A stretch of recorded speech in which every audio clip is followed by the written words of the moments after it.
qui s'est produite.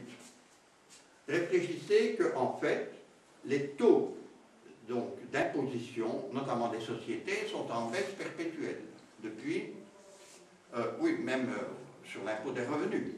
Vous savez qu'aux États-Unis, on taxait à 90% les plus riches. 90%, c'est autre chose que Hollande. Hein.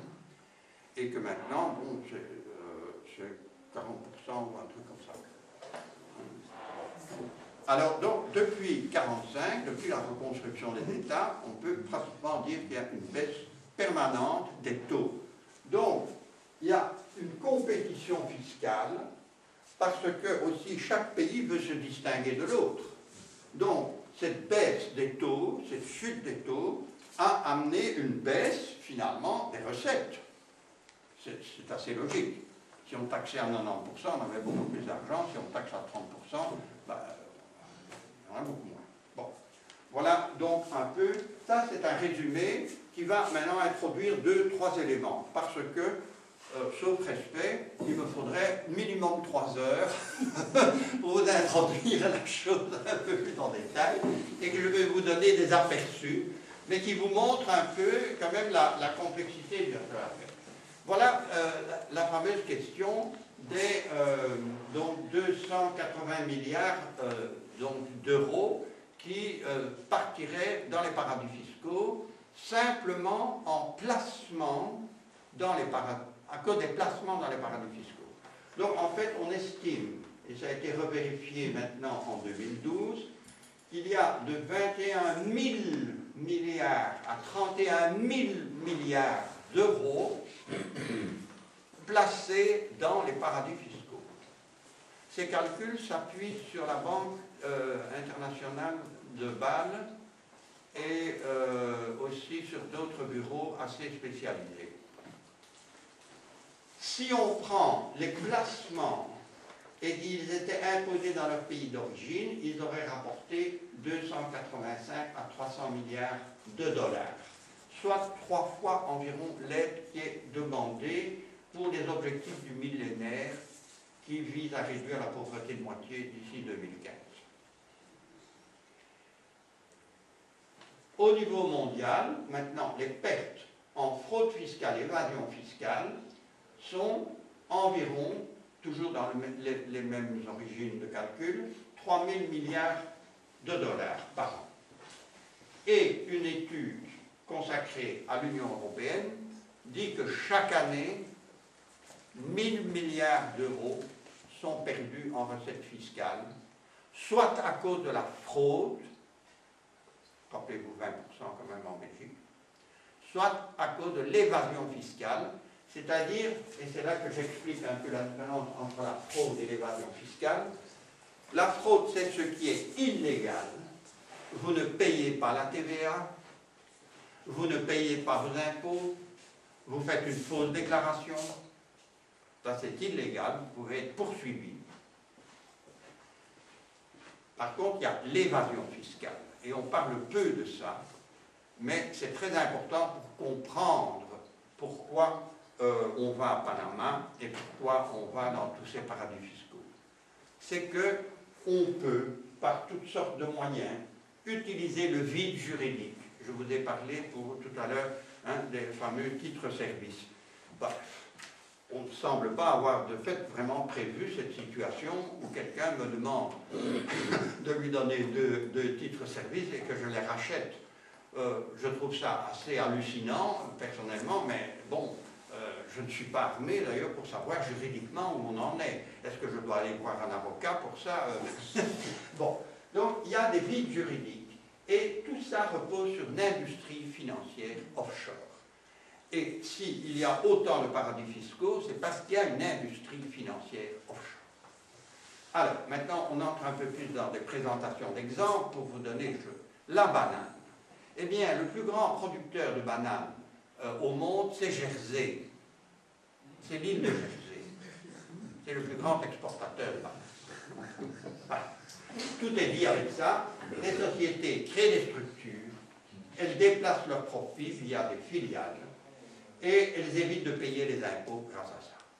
On est déjà beaucoup plus informé depuis un an ou deux, mais moi, je vous assure que je fais ce prêche, si je peux dire, depuis 7 à 8 ans, quand on parlait des prix de transfert. Ça a été publié donc en 2007 dans le Guardian. 2007, 6 ans. Et ça n'a jamais été démenti. Et voilà le schéma du prix de transfert pour la banane. Vous partez de l'Amérique latine, du Costa Rica, disons, ou de la Colombie. Alors, vous avez évidemment à payer des travailleurs. Vous avez donc des salaires. Vous avez des coûts de production, il faut quand même des machines, des emballages et des camions pour transporter le tout. Bon, ça c'est... Bon, au départ, ici en bas, le prix à l'exportation, tout est calculé en pence britanniques, puisque c'était un exemple, mais j'ai un peu remis les chiffres si vous cherchez. Bon, à partir de là, la société Chiquita, ou je ne sais trop laquelle, commence à dire, ben voilà, nous allons, sur le papier, dans notre comptabilité, faire circuler le produit. Tout ça est sur papier, tout ce qui est là au milieu. Il ne va évidemment pas envoyer la banane à Jersey ou envoyer la banane à Luxembourg. Et nous allons dire, eh bien, les Caïmans, c'est le réseau d'achat. Donc, ce sont ces fameuses sociétés boîtes aux lettres, au fond. Quand on dit qu'il y a des sociétés boîtes aux lettres, c'est un peu ça. On va créer des sociétés boîtes aux lettres à la longue. Alors, il y a un réseau de distribution, il y a un logo, Chiquita, son logo, les assurances, ben oui, il faut toujours des assurances. Et le service financier, ben, il faut quand même bien. Là, il y aura peut-être une personne plus une téléphoniste pour travailler. Et puis un management, bon, oui, peut-être aussi une demi-personne. Bon, au niveau donc emploi, 1 ou 2 ou 3, plus de téléphones, plus de fax, plus tout ce que vous voulez au niveau communication. Alors, le produit est déclaré finalement ici aux Bermudes, je m'excuse. J'ai un peu retravaillé l'affaire. Bon, mais finalement, normalement, il arrive à Jersey sur papier. Et Jersey l'expédie dans l'Union européenne. Alors, il est consommé en Europe. Quand il arrive en Europe, le prix est devenu non plus de 13 pence, mais de 60 pence. Ça veut dire que dans tous ces lieux, il y a eu des bénéfices. Mais comme on ne taxe pas les bénéfices, ben, cette société écran, si on peut dire, bénéficie de tout un argent. Un autre problème sera de transférer l'argent gagné. Ça, c'est encore une autre affaire. Alors on arrive en Europe, et là, ben, évidemment, il faut un distributeur réel. Donc ce sera Lidl ou c'est Aldi ou je ne sais quoi, et puis un bénéfice aussi pour la société qui a acheté. Et donc le prix de vente arrive à 100 pence, donc j'ai calculé 60 francs, enfin quelque chose comme ça, belge, l'époque 1,5 €. Voilà. Et donc voilà, ça c'est le système, vous avez un peu entrevu, qui est légal. Vous pouvez très bien construire votre multinationale en disant tout ça. Et tout ça est tout à fait, je dirais, toléré, accepté en fait, et de plus en plus. Une autre société a été récemment étudiée par une ASBL, une ONG, qui s'appelle Action Aid, et qui est un groupe britannique extrêmement fort comme Oxfam, très présent en Afrique d'ailleurs. Et en 2010, ils ont calculé, qu'ils ont analysé, si on peut dire, une compagnie de bière qui est un peu l'équivalent de la InBev. InBev est la première société de bière mondiale. Et ça, c'est... Alors, il y a un détour hollandais. Il y a un passage par la Suisse pour la gestion. Le détour hollandais, c'est davantage l'image de marque qu'on inscrit en Hollande. La Suisse, c'est la gestion.